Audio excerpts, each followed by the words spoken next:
Have you ever thought about opening your own mobile cart or kiosk business?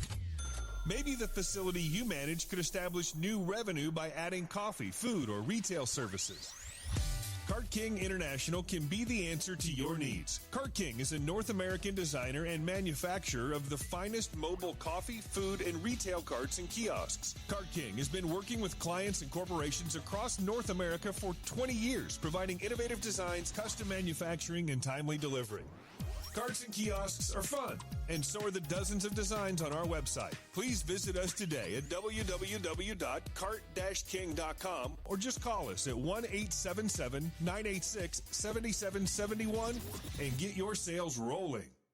If you find yourself in need of legal representation, it can be a very stressful time in your life. In my career, I have dealt with thousands of lawyers, I've dealt with thousands of law firms, and I can confidently recommend to you Keith M. Davidson at kmdlaw.com.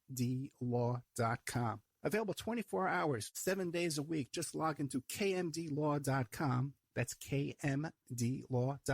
Or you can call toll-free 833-4KMD-LAW. That's 833-4KMD-LAW.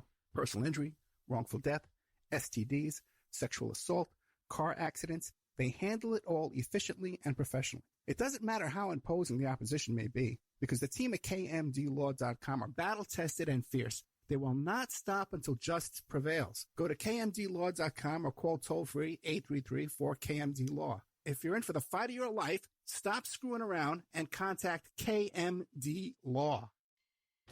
PureSoapFlakes.com, 218-568-2525. Have you ever heard of Castile Soap? Pure Soap Flake Company handcrafts fine soap bars, laundry powder, and concentrated soap flakes using organic vegetable oils from their northern Minnesota facility. Bathe your body and wash your clothes with Pure Soap products that are free of fragrance, GMOs, palm oil, sodium lauryl sulfate, and synthetic additives. Keep it clean, folks. Pure Soap Flake Company products are kind to living creatures and sensitive skin, safe for drains and waterways, and work great in high-efficiency washers and top and front-loading machines. They have a little promotion going on. Contact them to order some soap. Mention the Opperman Report. You're going to get a free gift. They're going to send a little extra soap, travel size, soap bars and laundry soap, cleaning soap flakes. I've been using that stuff all day long today. Great stuff. Order today at puresoapflakes.com or give them a call, 218-568-2525, 218-568-2525. Pure Soap Flake Company is a proud member of the Handcrafted Soap and Cosmetic Guild. Aquadam.net. Give them a call at 707-764-2119. A flooded home is never easy to deal with.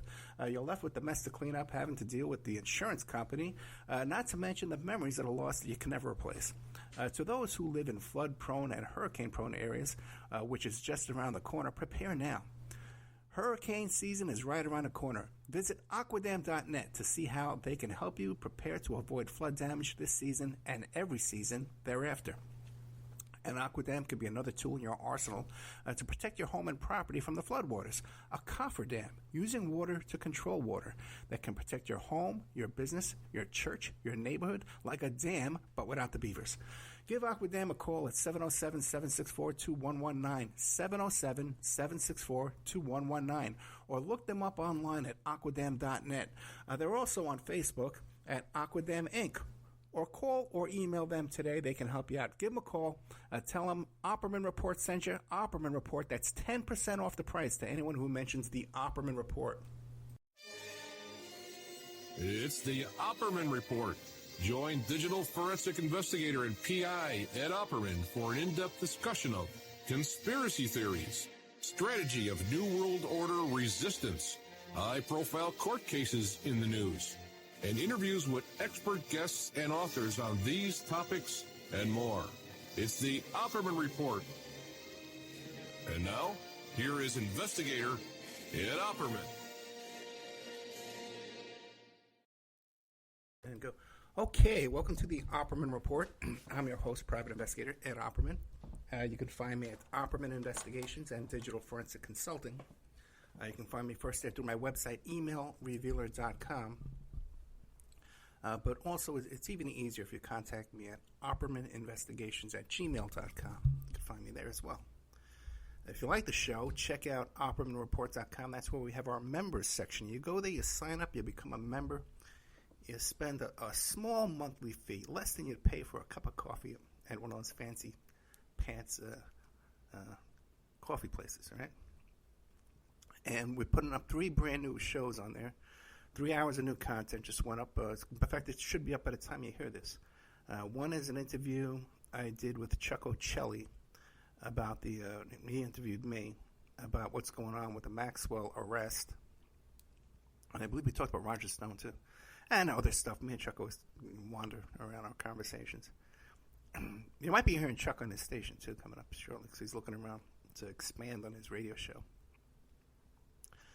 Then I did a show just a couple of days ago with Pierce Redmond, who's been reporting on the Epstein story since the very beginning, right around the same time I started reporting on it. I think he would agree I was first, but okay. I think he would agree. I'm not sure. But Pierce is a good guy. Even if he beat me by a couple of days, I'll overlook it. And we got into this whole story that I'm going to be telling you tonight about this fascinating deal with these lobbyists that are involved with Seth Rich and putting on these hoaxes and stuff like that. And somehow they were hired by Maxwell, they're claiming. And I'm all over the story. I'm all over the thing. I'm talking to people firsthand involved and working on my own magic on that stuff behind the scenes. So I can't tell you everything I know, but I'm going to tell you a lot. Then also, too, I taped 1 hour with this young woman, and we called her Survivor,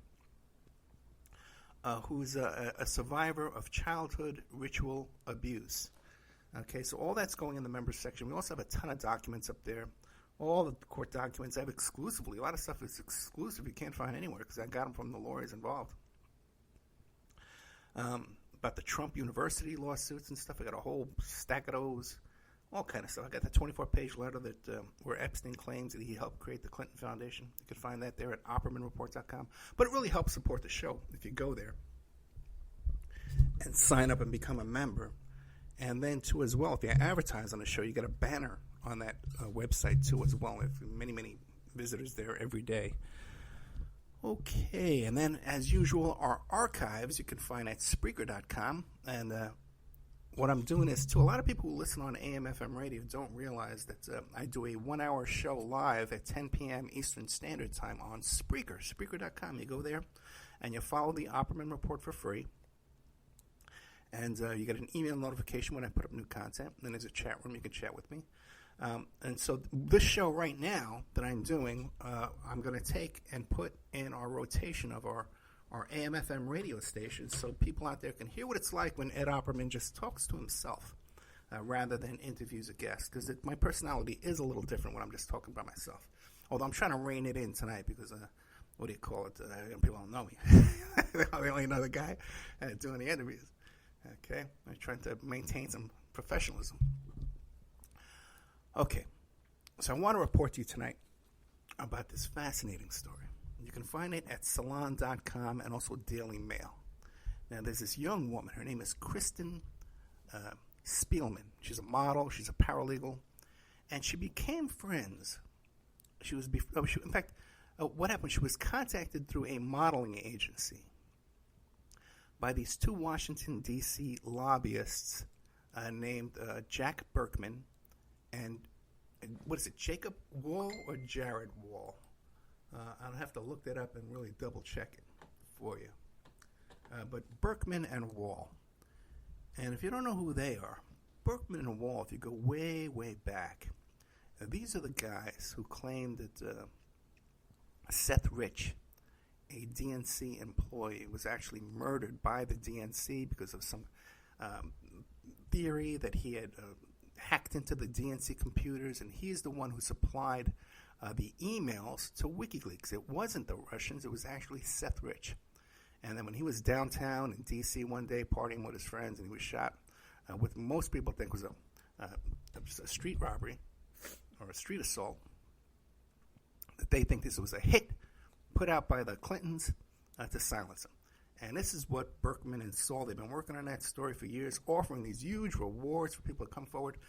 And at one point, Burkman actually thought he was buying information from an investigator, some ex-military type person he was hiring to investigate for him, paid him like $15,000 to get him some FBI documents, right, he claims. And it turns out that the FBI documents were fake. And this guy who Burkman hired went through this elaborate charade where he created these fake email accounts and he communicated with Burkman to meet him in an underground garage, and shot him in the butt with a rifle. So Burkman survived, and the shooter wound up going to jail, and where I believe he is to this day. But that's not what we're talking about today. Fun story, but not what we're talking about today, because this is a little bit more serious. Now, I was been talking lately, and when I've been interviewed after Maxwell got arrested in New Hampshire, Ghislaine Maxwell, who is the procurator and the girlfriend of Jeffrey Epstein. The week before she was arrested, there was this big hubbubaloo over at the Department of Justice, where William Barr put out a press statement saying that the head of SDNY in Manhattan, Southern District of New York, prosecutor's office, Mr. Berman, was stepping down. But this was news to Berman. He didn't know about this. And when he saw this, he said, "What? I'm not stepping down. If you want me to step down, you got to fire me." So in his statement, Barr was all ready to put in his own guy in there. But there was a big mutiny down there at SDNY, and they said, no, we're not going for that. You have to put in,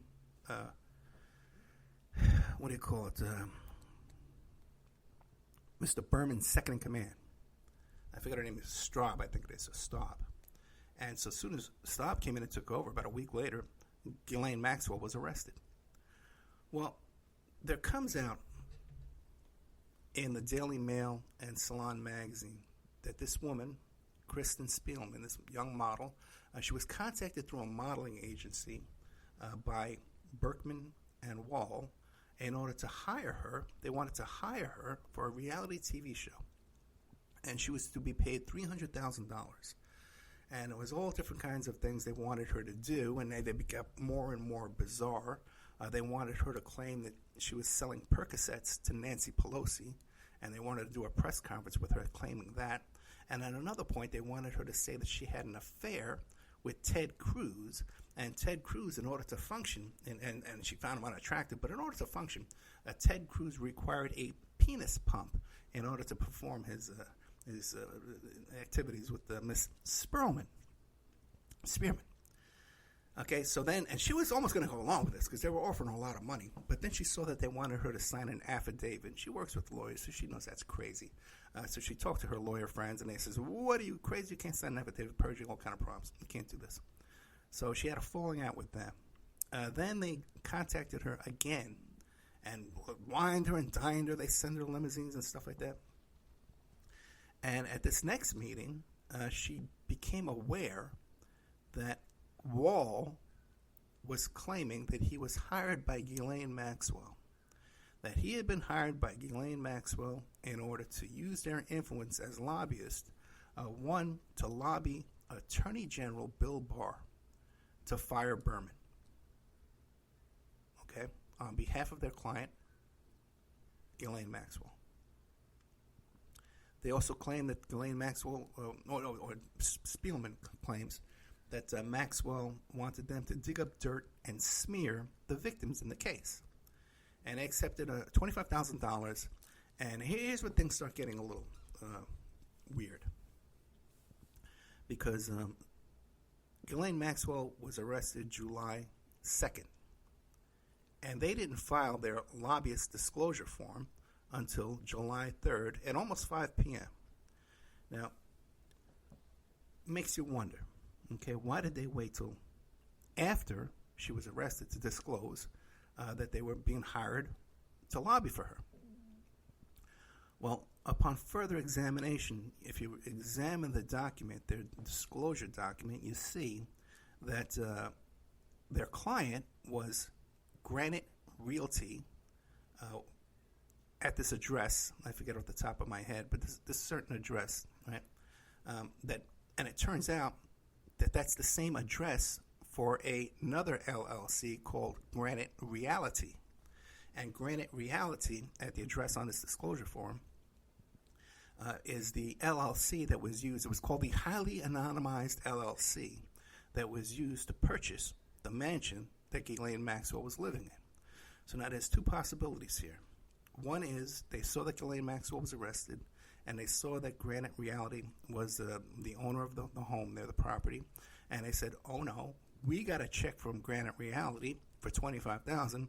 We better cover our tracks and file this disclosure form, okay? And to explain why we accepted this check, let's race down to the courthouse and get this thing filed. I don't know where you filed it. It's probably not a courthouse. It's probably the State Department or something, or Congress, because you're lobbying Congress. I don't know exactly where you file this thing. So we better race down and cover our tracks. Or they said, hey, this is a good publicity opportunity for us. Let's create a phony, make believe, that we were hired by this woman, and we'll get our names in the press to get on TV. Because they're known for doing stunts. And, the whole Seth Rich thing was a big hoax on their part. They had no involvement in it. They had no information. They had nothing going on. They tried to put together some press conference. They all fell apart.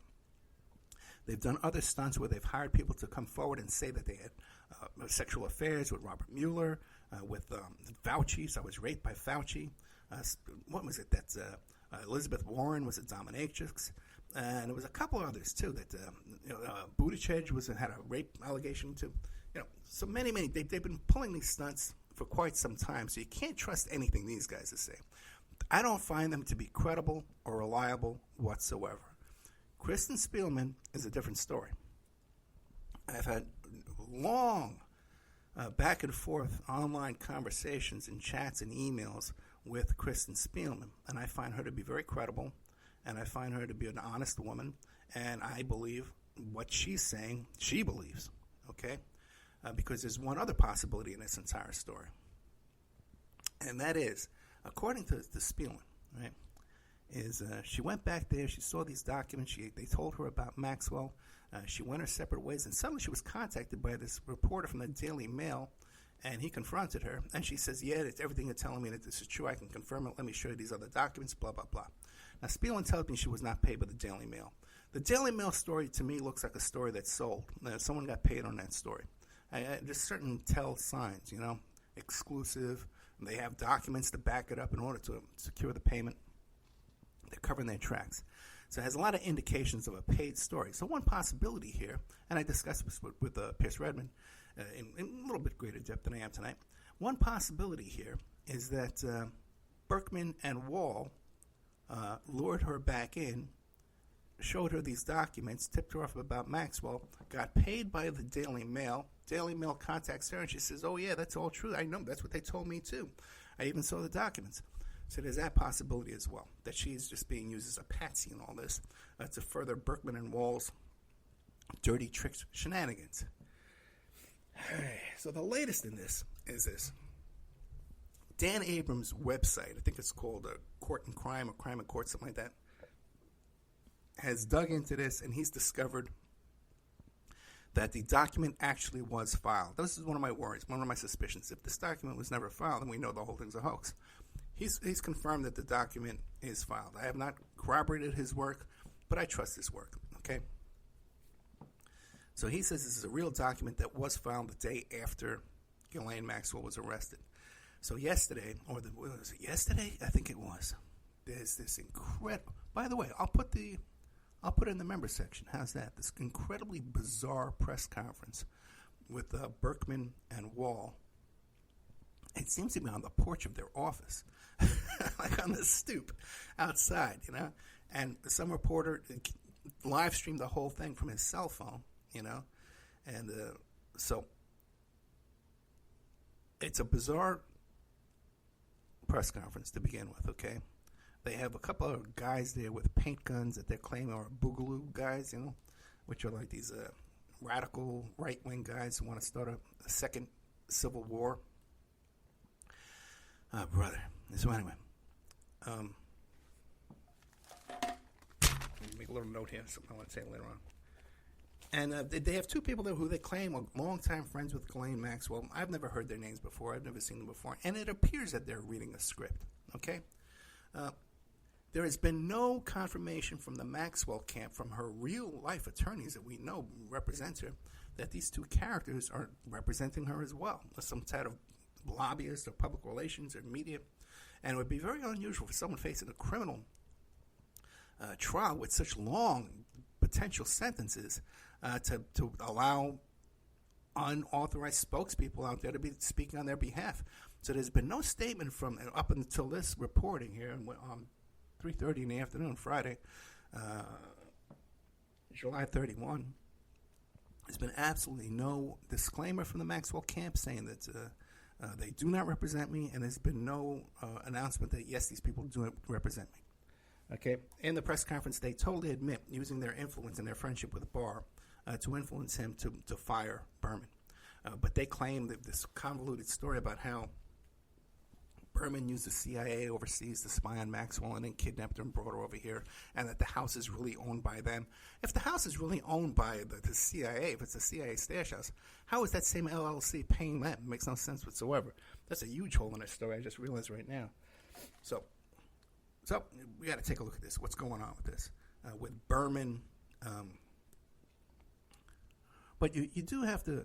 One more thing too. That when they talk about how Trump said in the press briefing there, and he said about Maxwell that I wish her well. I wish her well. I've known her a long time. I've met them a few times. They lived in Palm Beach, and I wish her well. That this guy Wohl, Jacob Wohl, young man, so he's 22 years old. This kid, he's a real colorful background too, as well. All kind of securities, fraud charges and stuff like that. He's not allowed to trade stocks or even own an E-Trade account. Not allowed to do anything like that. There's all kind of charges and allegations and accusations against him currently. So, and Wohl is claiming that he spoke with Donald Trump, the other evening, and that Trump was all behind him, and that Trump is concerned about Maxwell and thinks that she's getting rid of it as well. This is what Wohl says. Now, I asked Kristen Spielman, and she says, oh, yeah, Wohl does know Trump. Trump has retweeted Wohl's tweets, and there's a photograph of the two of them together. Now, this doesn't mean they're great friends. You can pick up the phone and call to each other, but it is another nail in this story. One other thing, too, I was talking about this to when I was talking to Hoffenberg this week, I don't know if I mentioned this part or not, but the woman who claims to be a spokesperson for Ghislaine Maxwell, this woman Laura Goldman, a lot of people have put out these hit pieces on her lately, claiming she has no credibility and she has these charges in her past and stuff like that.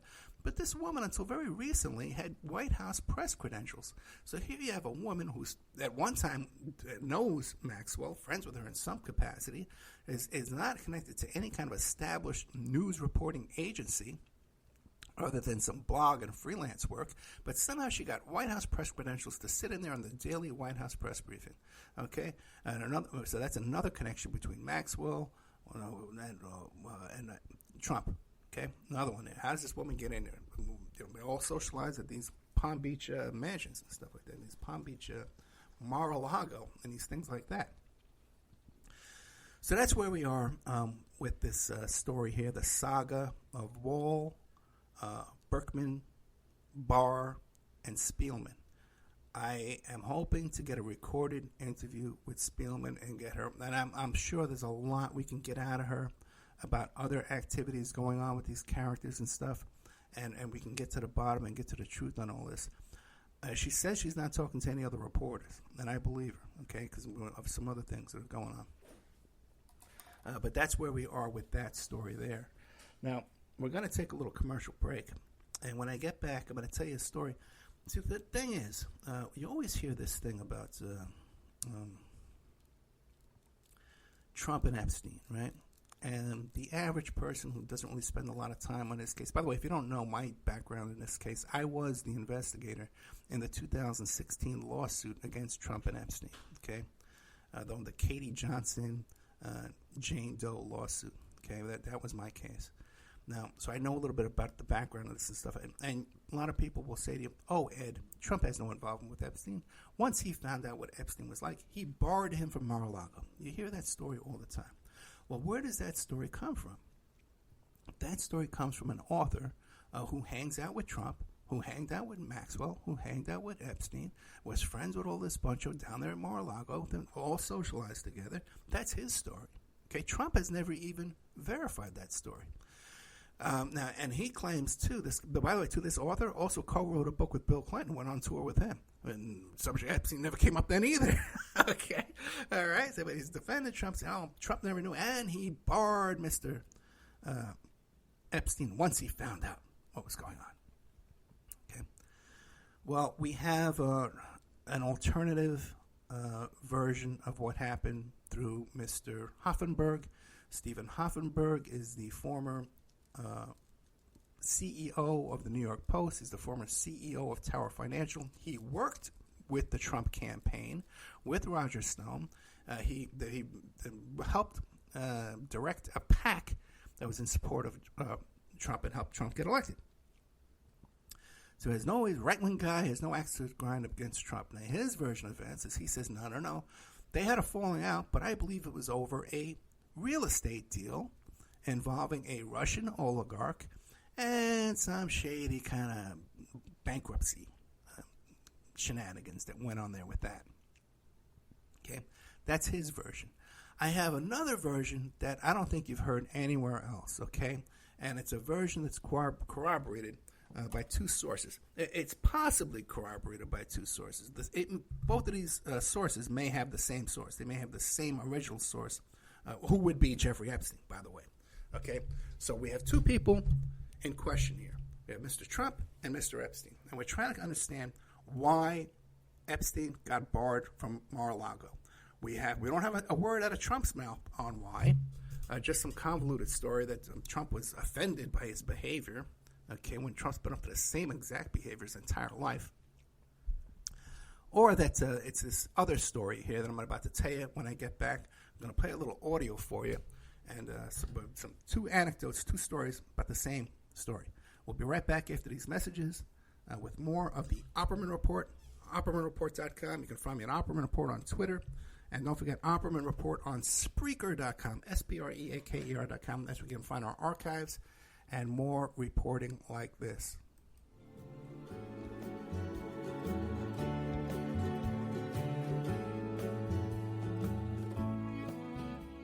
And now a word from our sponsors. Have you ever thought about opening your own mobile cart or kiosk business? Maybe the facility you manage could establish new revenue by adding coffee, food, or retail Soap and Cosmetic Guild. Tina Helmuth is writing an... Contact KMD Law. It's the Opperman Report. And now, here is investigator Ed Opperman. Okay, welcome to the Opperman Report. I'm your host, private investigator Ed Opperman. Show is brought to you by KMD Law firm. Also, Aquadam.net. If you're worried about flooding down here in Florida, check out Aquadam.net. So I was telling you the story about, there's a difference of opinion of how and why Trump and Epstein had their falling out. There's no doubt that they were close friends, okay? Trump himself said that we were great friends of 15 years. Many say he likes women as much as I do, beautiful women as much as I do, and many of them on the younger side. There's no doubt about it. Jeffrey enjoys his social life. So there's no doubt about that these two are seen together, photographed together, videotaped together, all over the place. Mar-a-Lago, all over the place.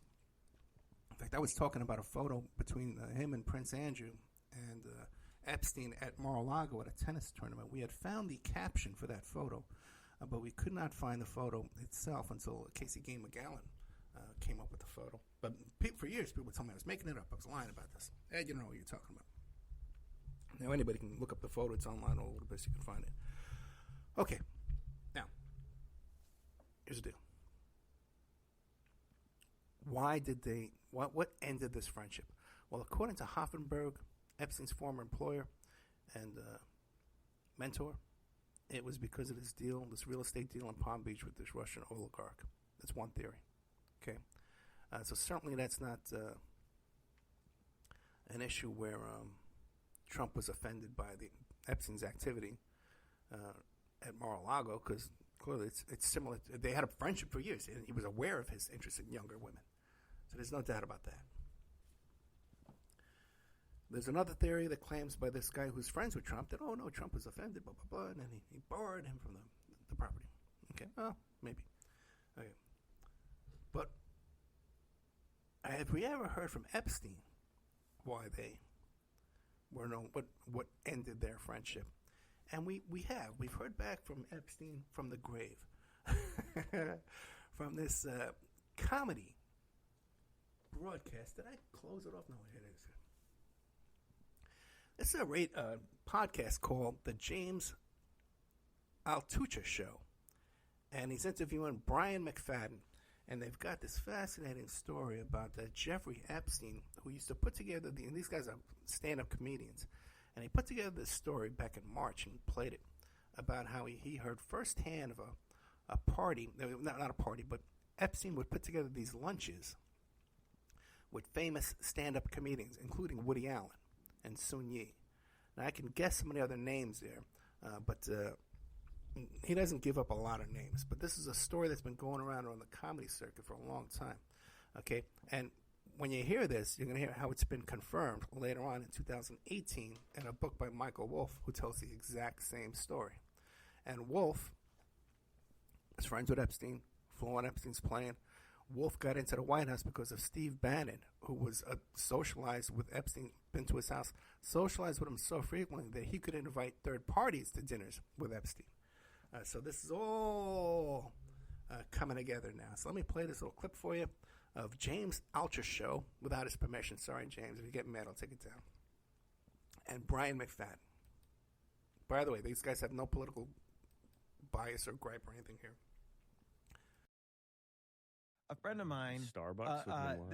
a friend of mine in was telling me this, and he said in 2009 he had heard that Jeffrey Epstein loved to put together these lunches of comedians. Actually, Wow. and All right, now I'm really all in. Right? I can't wait to hear the names involved. yeah, I'm debating. Jeffrey Epstein and comedian. Right, he loved putting together these lunches, and he would just So my friend said to one of his friends who was going to these lunches, let's call my friend Harry. That's not his name at all. I'll just say he's Harry. Okay. He's actually a well-known comedian and whatever. But you're not going to say his real and name. I didn't get his permission to say. Right, okay. So Harry says, "Hey, I want to get invited to one of these lunches and just see what they're like." Mm-hmm. So, from a comedian's point of view, it's material. So Harry gets invited to one of these lunches. He gets there and he's telling me, Woody Allen's there, Sun Yi's there. He names a bunch of comedians that we both know. Okay. And Jeffrey Epstein's just sort of sitting. These are older school comedians, I'm assuming. Yes, Okay. mostly older school. Okay. Like they've been doing it, let's say, 20 years or more. Got it. And Jeffrey Epstein's just sort of like not. So my friend Harry's telling me Jeffrey Epstein's sitting there, kind of leaning back, not really saying much, just sort of laughing. Everyone's exchanging bits and redoing bits they've heard from other comedians, and just having a fun time. As comedians are wont to do. Right. And then everyone leaves, and it's just my friend Harry and Jeffrey Epstein. And no, this is after Jeffrey Epstein had already been in kind of quasi-jail for pedophilia. Okay. And so I didn't ask my friend, like, why. I understood why he went to the lunch, because it's material. It's interesting. It's material. It's not like he was making a moral judgment or not. But anyway, afterwards, it's just Harry and Jeffrey Epstein. And he says, by the way, have you ever been friends with this guy, Donald Trump, the one who does The Apprentice? Because that's what Donald Trump was known for at the time, plus his real estate stuff. And Jeffrey Epstein was like, oh, yeah, we were really good friends at one point, but then we had a falling out. And Harry says, well, what was the falling out about?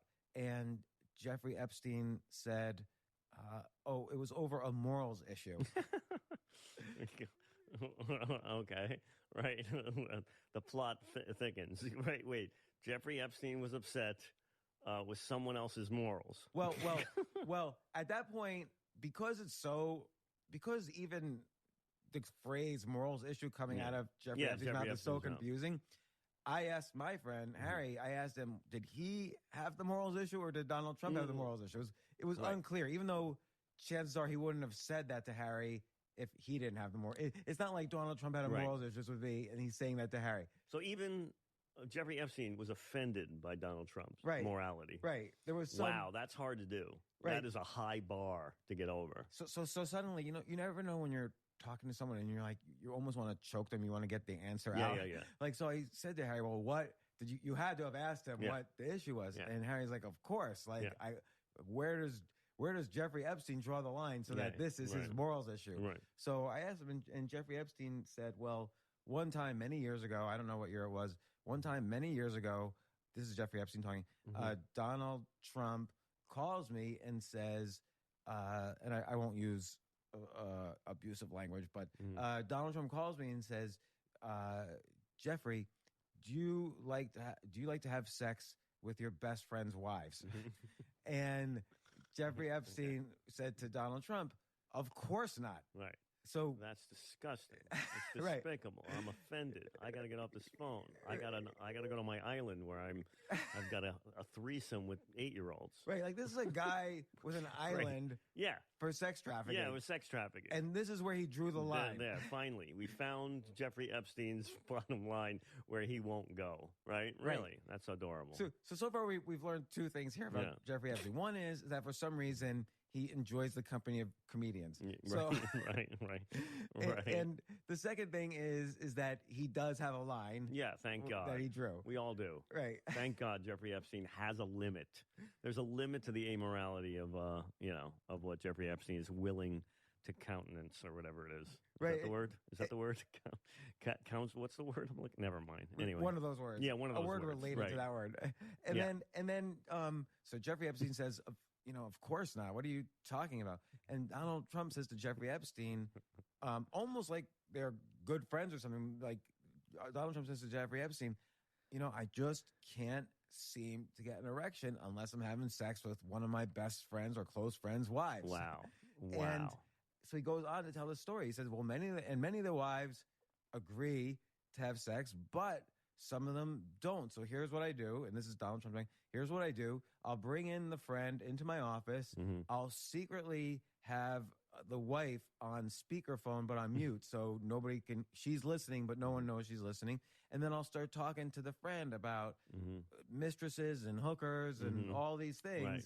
And so that the wife could see what kind of man her husband is. Right. And then maybe she would agree. Right. This doesn't sound like the Donald Trump I know. This doesn't sound like something that Donald Trump would stoop to. And seriously, guys, and do I have a vote on this? Anybody think? It's just, no. I don't see Donald Trump doing something that loathsome, despicable, amoral, and unforgivable. I just don't see it. I'm sorry, James. I just not buy it. Right. It's so unbelievable. That's where. Okay, welcome back. So there you got a little idea, a little snippet there of what the story is. Very interesting, right?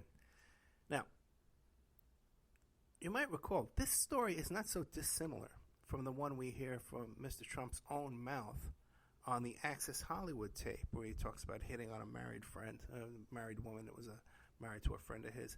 And also, too, it's also not dissimilar at all to the stories A.J. Benza has told on this show, on this airway, of his relationship with Trump, where Trump is dating his girlfriend. Okay? So, I would say that that's a bit of a pattern there in the Access Hollywood, the A.J. Benza that we know about, right? But let's move on a little further. We have what year is this here? Let's take a look. And, by the way, that story came out on that podcast March 9th, 2020. But they're telling a story of what happened in 2009, shortly after Epstein got out of his little jail sentence there, down the Palm Beach resort sheriff's jail. In January 5th, 2018, a man named Michael Wolff. Michael Wolff was allowed to be embedded in the White House, okay? Just sitting there on a couch at the entrance to the Oval Office. Everybody walking by him all the time. He's just nosing around, taking notes. How'd he get in there? Steve Bannon got him in there. Comes out now, Michael Wolff's been on Jeffrey Epstein's plane many, many times. But it also comes out that Steve Bannon was also very close friends with Epstein. Would dine with him occasionally, tried to get him to borrow, loan money to him and stuff like that. Been to his home. He's been photographed coming out of the townhouse in Manhattan. Steve Bannon has his own bizarre behavior. If you listen to the show I did titled Steve Bannon's Porn and Meth House, okay, take a look at that one. I did 2 interviews on that. One with the gentleman who was actually the renter of the house after Steve Bannon left. He took chemical samples. They found samples of meth manufacturing there. They found all kinds of people, maintenance people, talking about how they used to film pornography in there. There's police reports of domestic violence there with Steve Bannon's ex and her new boyfriend. that they all appeared to be living there at the same time and for some periods of time, where the ex-boyfriend went to jail for some other charges, and the Steve Bannon's ex-wife, who's a Swedish model, and filmmaker, was trying to sneak a cell phone and marijuana into the jail. She got in trouble for that. These are the people running the country, okay? And then also, too, pornographic catalogs and stuff like that coming to the house. This is the guy who rented the place after Steve Bannon vacated.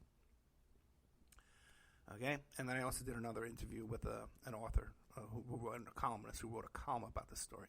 But I talked to the guy directly who lived there, who saw the tub where there was these big rings around the tub where there had been like some kind of meth manufacturing going on there in the tub. And when I talked to him at the end of the interview, he says, "I just hope that this investigation increases to more cases of human trafficking down here in Palm Beach, Florida." And he also talked, too, about how there were padlocks on the insides of the doors and the insides of the windows trying to keep somebody captive inside the house, okay? And that was reported here exclusively, okay, at the time. It's been repeated. It was actually repeated on Morning Joe one morning. And at that time, no one was talking about that, but Ed Opperman in the Opperman Report. But Michael Wolff repeats the exact same story. He repeats the exact same story in his book, and he leaked it out to tabloid magazines and stuff like that and newspapers. The exact same story about how Trump would want to hit on his friends' wives. He would bring them into his office. He would put the wives on the speakerphone, and then he would implicate the husbands. Word for word, the exact same story. So now the source of this is probably, for both people, is Jeffrey Epstein. If it's not, then it's damning evidence that the reason why Trump and Epstein's friendship ended was over morals, and not over Epstein's morals, but that Epstein was the one who actually ended the friendship with Trump, which is a very good possibility. So there you have that. That's pretty much all I have to report you tonight on the Epstein saga, on Maxwell's latest allegation that she's hired these two Washington, D.C. lobbyists to, lobby Bill Barr to fire the prosecutor in a case. There's no denial from her camp about this, but it's still all up in the air. We're still investigating it here, and I don't think anybody's closer to this story than good old Ed Opperman right now. In fact, I know that no one else is as close to the story as I am. Let's see what else I could tell you about here in my notes. A couple of things. Nothing in the I Told You So department. Okay, remember a couple weeks back, I did a whole evening show about the McCluskeys. The two lawyers, they were in Missouri, and there was a Black Lives Matter protest going through their neighborhood there, and they went through a private entrance to a gated community, and the gate became damaged on the way through, and the McCluskeys came barreling out of their home in their bare feet and confronted the crowd and started waving around their weapons in anger. And I said to you, and I read the law. I looked up the law. Okay, you cannot brandish a weapon in anger and wave it around at people. And I said that they're going to get arrested. Okay. In the interim, the police came down and seized their weapons. Okay, because first of all, poor weapon handling. And I even talked about how if you really thought your house was under siege and you have this kind of firepower, the stupidest thing you would do is to run out your front door and wave these guns around, show everybody you got them, and start threatening people and yelling at people. You take a position on the second floor window, and anybody comes near your front door or your window, you boom, boom, boom, you snipe them, That's how you would take home defense. That's how you would defend your home in reality. But instead, these guys wanted to confront. They wanted to confront the protesters out in the street. Well, they've wound up in jail. Now, I told you this was going to happen, and I read you the law, but the audio didn't come out that good on the show. Otherwise, I would have replayed it 20 times this week. And the governor says he's going to pardon them, okay? But you might see some federal charges. But the thing is, the reason why I did that show, okay, and the show is called Play Misty For Me, because I talk about how in the old movie Play Misty For Me with Clint Eastwood, how he was a radio host in Carmel, California, and he was being stalked by this listener. And she tried to kill his girlfriend, his ex-girlfriend. She came to trash his whole house. She tried to murder him in his house. And finally, at the end, he kills her. The house is disheveled. And the last scene is you see the police bringing him a cup of coffee and patting him on the back and consoling with him. Oh, my goodness, you had to kill her, didn't you? You poor guy. Oh, that crazed stalker woman. She was out of control. But the thing is, in reality, the cops don't know what happened. All they know is they found a guy and some girl he was dating. She's dead on the floor. They're going to put him in handcuffs. They're going to take him down, question him. They're very likely going to charge him. And if he doesn't have a lot of money to fight the case, he's going to plead guilty. Okay? He's got a dead woman in your house and with no witnesses. Okay? So, and I tried to warn people because people think, oh, Ed, I have the right to self-defense. I have the right. They were attacking the house. They were private property. If you cross on my private property, I can shoot you. That's not a fact. You can't shoot someone for crossing into your private property, and you can't shoot someone for damaging private property. You cannot shoot people for damaging property. You can't shoot people for trespassing. Okay? And I know you think you can, but I'm telling you, you can't, and you're going to wind up in jail over that. Okay? You're going to get arrested for that. I promise you, no matter what you think. I think I have the right. You don't. I'm telling you. That's just a fact. And the other thing I tried to lay out for you in that show, too, was that you don't want to have that right, okay? Because that would mean that every time I have a dispute with my neighbor, okay, and I got some neighbors right now, they leave these big inflatable toys out on the porch, and the woman goes out there and she's feeding all the squirrels and stuff like that, and then she's got a nut loose herself. But the thing is, I can't walk out my door and start waving a gun at her. Stop doing that. Stop doing that. You're damaging my property. You're bringing rodents onto my lawn. You can't do that. Just like if they're angry with me about something. Do you want your neighbor, if they're angry about you, where you parked or something like that, you parked your car and blocked their driveway. Do you want them running at you with a gun, waving a gun in the middle of the night, screaming at you with bare feet? Of course you don't. We want to live in a civilized society. And I think part of the problem is most people who think, well, I have a right to do this and I'll get away with doing this, believe that because they think somehow, well, the people you see on TV and at the defendant's table, well, those are evil people. Those are criminals. Those are bad people. All of them are. But that's not the case. You have a much better chance, you yourself, okay? 1 out of 5 people winds up either in jail, prison, probation, parole, or some kind of court-ordered supervision. Okay, and you don't know this because the guy sitting next to you at work isn't going to tell you when he gets arrested for a DUI. He's not going to tell you when he gets arrested for a domestic violence because he's going to get arrested on Friday night. Monday morning, okay, he missed work, but he's going to go in and plead guilty quietly, and take his charge. Now he's convicted. He got a convicted misdemeanor, possibly a felony, and he's not going to tell anybody at work what just happened to him.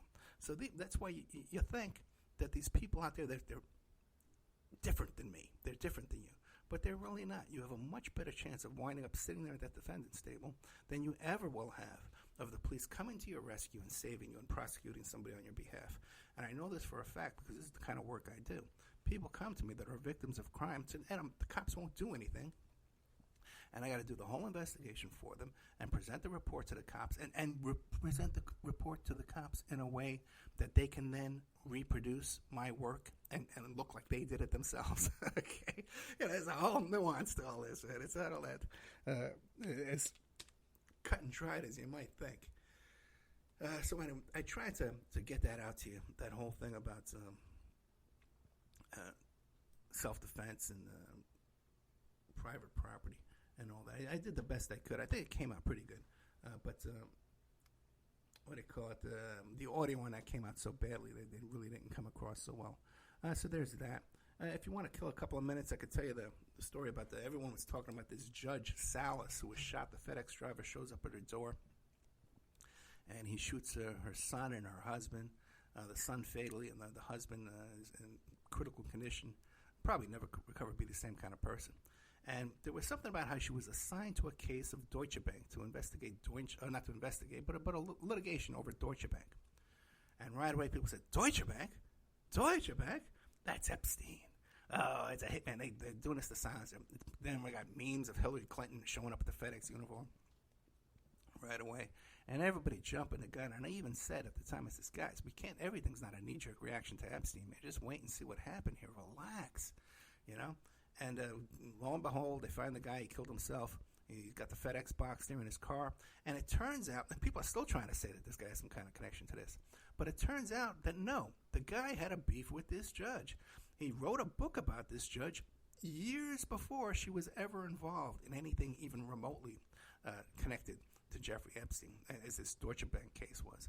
So, it's just, again, more false reporting, hysteria, and clickbait, really. People just try to just get something out there to just draw attention to themselves and make themselves a little bit more popular than they are. Well, listen, guys, we're out of time. This is how I do my live solo show, as we call it now. Okay, so if you like this, you can find this every Friday night at 10 p.m. You go to Spreaker.com, Spreaker.com. You go there, and like I said, you follow the show for free. You can use your Facebook to log in and follow the show. And by the way, I have a like page on Facebook too at Opperman Report. You can go there too and like that page, and then you'll get a notification anytime I'm putting up new content too as well. And also too, it comes out on my Twitter page, my Twitter account, which is Opperman Report. Okay, so you sign up at Spreaker for free. Then you get an email notification anytime new content goes up, and you can go and listen to me live. You won't hear it anywhere on AM/FM. And also too, there's a chat room where you can chat with other listeners who love to complain about me. Okay, so if you hate me, join the chat. Sure. I was talking to this guy today. He wants to get me on a bunch of stations across the country.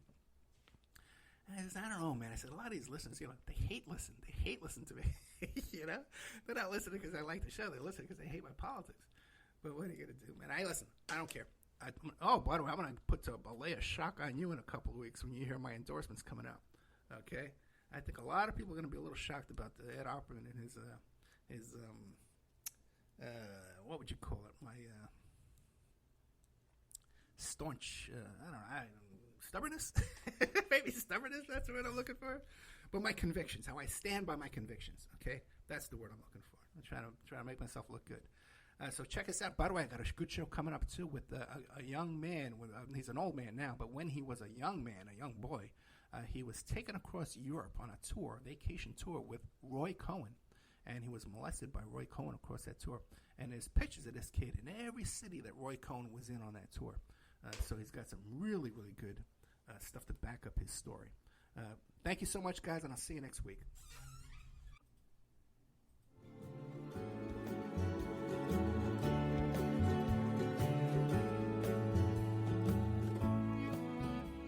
And now a word from our sponsors. If you find yourself in need of legal representation, it can be a very stressful time in your life. In my career, I have dealt with thousands of lawyers, I've dealt with thousands of law firms, and I can confidently recommend to you Keith M. Davidson at kmdlaw.com. Available 24 hours, 7 days a week. Just log into kmdlaw.com. That's kmdlaw.com. Or you can call toll-free 833-4KMD-LAW. That's 833-4KMD-LAW.